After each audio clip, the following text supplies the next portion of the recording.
Hey everyone, this isn't gonna be the greatest video ever, but it'll be a little boring, but it's worth showing. So this deer hide here is one that we've already tanned up and everything. It's wet tanned up. Got good stretch in it, you can see. So I'm not gonna stretch it all out, but anyway, I just wanted to show you a couple of things real quick. So when I get them oiled and washed, I hang them up overnight, let them drip off and everything, so that way we get all the water out of them as much as we can before we put them away and freeze them, because we don't want that hair to be sopping wet and start to break off, especially on hair animals like deer and such instead of like fur animals, but you still don't want that as well.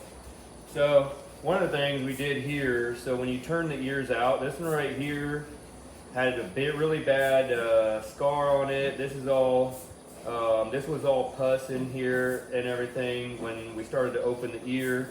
So what we did is we only opened the ear up to the bottom part of the damage here. You can see a little bit of hair started coming through. We stopped, and that was what we did there. So that way it doesn't take it all the way open. The taxidermist, depending on what their methods are, then they can go ahead and they can finish either opening up the ear or putting whatever materials they need to in here to repair all this best they can.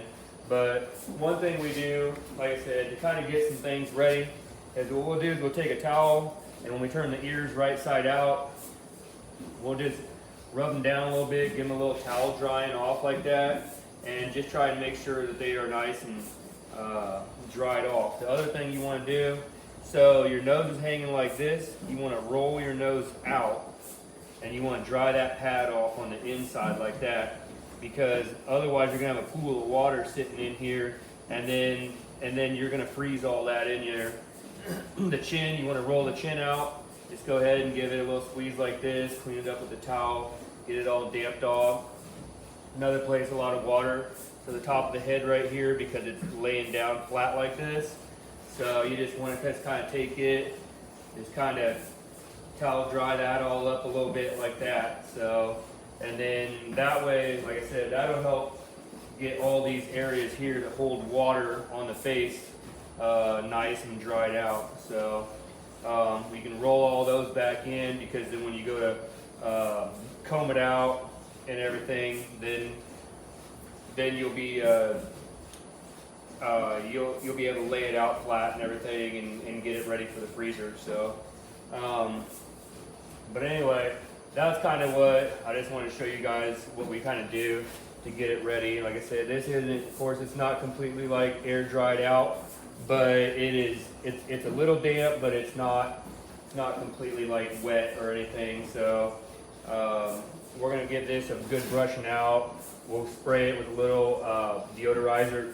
We'll roll it up in the bag, and it'll be really nice when the customer opens it up. While we're here, might as well go over here. Let's check out the tumbler. So I'm about ready to take a couple of cats out of the tumbler here.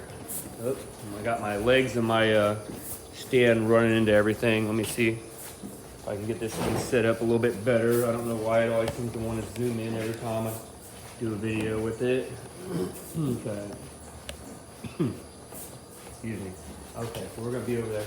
So what I did was, this is actually 3-phase 220. So I bought this from Amazon, and I can actually control my speed with it. So I can run it at whatever RPM I want to run this machine at. Run it slow, run it fast. And that way it gives me the ability to slow down, be able to slow down and then speed back up whenever I need to, and you'll see what I mean in just a minute. Let me get this door opened up. I know I've showed the machine before, but here it is.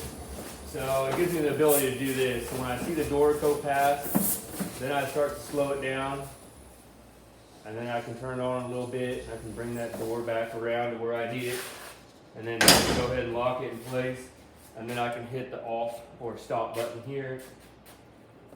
It has a reversing feature, so if I went a little bit too far, I can either do another revolution or I can reverse it. It'll also help with the reversing feature.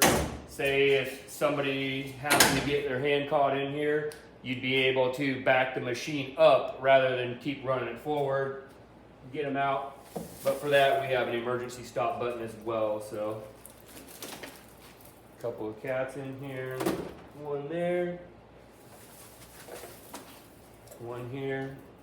Throw them on the screening side. This door, it gets so much hair built up, it gets hard to move.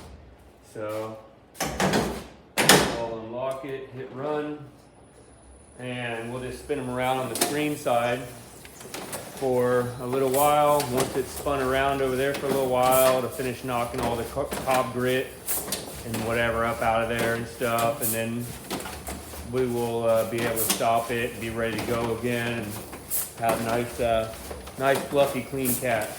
So, but anyway, like I said, that's kind of what we do to get some of these deer capes ready, prepped up for the freezer. And I figured while I had the machine running here and was getting ready to do this anyway, I'd just show you guys that as well. So thanks for watching the videos, and we'll see you next time.